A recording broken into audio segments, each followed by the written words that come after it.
Now the question arises, what are the consequences if the flat purchaser occupies such building where there is no OC? You must have known that lot of buildings in Mumbai are occupied without occupation certificate, especially when the buildings are going for redevelopment. The builder is required to pay the rent, and occupation certificate, once the building is complete, occupation certificate gets about 6 to 8 months time, and the builder is in a hurry to stop the rent, and the people are also in a hurry to come and occupy. In such cases, more than 80 to 90% buildings which have gone for redevelopment have been occupied by the flat owners without occupation certificate. If such occupation is done, what are the consequences? First and foremost consequence, you are occupying a building which is not legally supposed to be occupied. That means your occupation, though you have paid crores of rupees, though you are got a crores of worth flat and it is complete in all respect, but without the certification given by the planning authorities, so that building which you have occupied becomes an illegal occupation. Second, having said that it is an illegal occupation, the planning authority gets an edge and they can take an action against you to evict you. Third, once the action and prosecution is done, you can be criminally prosecuted in the magistrate court to levy the penalty and also to evict yourself from there.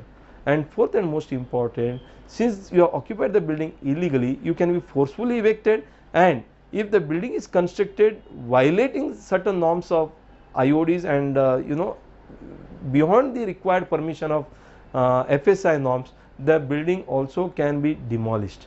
Stop work notice can be given and building can be demolished also. Now the consequences, further consequences comes. Now if this is the case, why the BMC gives the water connection, why the electric department gives the electric connection? As per the Constitution of India, to live is a fundamental right.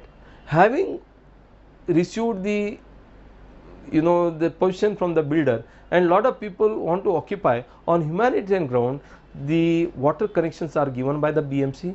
And even if the water connections are given under the humanitarian connection ground, if there is any verdict from the court, water connection which is given under the humanitarian ground can be disconnected, which you have seen which has happened in the case of Kempa-Kola in Mumbai. Similarly, electric connection also is given on the humanitarian ground and those also can be disconnected. Third thing, as per the BMC or any local authority, you are, as a family, you get about 450 liters of water. But when you are taking it as a humanitarian ground, it is possible that you get 100 or 200 liters of water. You may not get the entire quantum which otherwise you are entitled. Maybe you get 3 connections if there is a proper occupation certificate. If there is no occupation certificate, you get only 1 connection, because it is given on a humanitarian ground, which means your supply of water is going to be very much less. And most important, the water charges which are levied is always charged at double the rate. That means it is a commercial rate. Even some of the places like Thana and other municipal corporation, property taxes are also charged 2 times. So this way there is an increase in the property tax, there is a curtail in the water supply, there is a double charges for the water, and this way the people are unnecessarily levied penalty. Therefore, my advice to the people who are going for a new flat, unless until you get an occupation certificate, you should not occupy, otherwise you are liable to face all these consequences.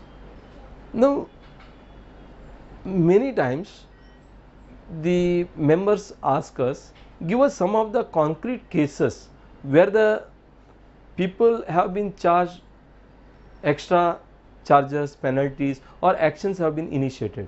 The best example is in the case of Shivaji Nagar, where 72 lakhs penalty has been levied by Thana Municipal Corporation. They have been asked to vacate the premises. So this way, this has been reported in number of newspapers. So Shivaji Nagar is one of the examples in Thana where 72 lakhs penalty has been levied. Second example is near Vrindavan bus stop at Thana, where 40 lakhs penalty has been levied by Thana Municipal Corporation for occupying the building without occupation certificate, and they have been asked to vacate such premises. So not only the penalties are levied, and you are also asked to vacate the premises till you receive the occupation certificate. If this is an ongoing process, every time you can be prosecuted, put behind the bar, and of course forcefully you can be evicted from the flat. Third example which I can give you is the classic example of Campa-Cola. Now Campa-Cola is the building where up to 5th floor, certain buildings up to 4th floor where the part occupation is issued. The rest of the buildings, though they had a commencement certificate, and some of the buildings are constructed maybe 1 or 2 floor more than the FSI required, but the Supreme Court held that that has to be demolished. The people have to vacate.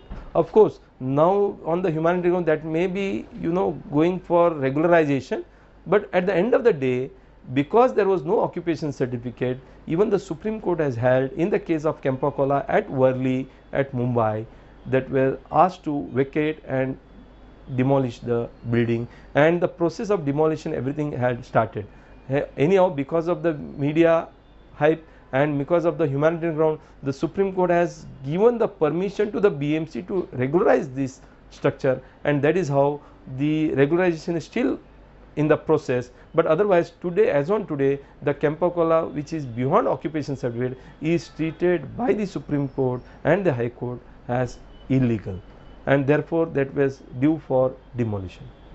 Now there are various media reports which, of course, when you look at it, for the last 5 years, when an RTA activist had put an application to the BMC and to find out how many buildings have been sanctioned, how many people have got the occupation certificate, and how many of them have occupied without occupation certificate. And it is surprising to know that more than 14,500 applications have been granted from the year 2001 onwards, 2010 onwards, in the last 4 to 5 years. Out of 14,000, nearly 50%, nearly 7,000 buildings are occupied without occupation certificate. See the level, and this has been reported in the media, and therefore if this is the situation in the last 5 years, and then how it can happen. Now there is a media report as well as the affidavit given by the Municipal Corporation of Greater Mumbai to the Supreme Court, saying that more than 50,000 structures in Mumbai are illegal. When we talk about structures which are illegal, that could be 1-story chawls or small huts which are constructed. Of course, they are not the one other, these are other than the slums. Slums, of course, unauthorized, illegally occupied, but they are getting regularized up to 2,000. But what about other structures which are constructed in the city of Mumbai is nearly 50,000 structures. So this is also reported in media.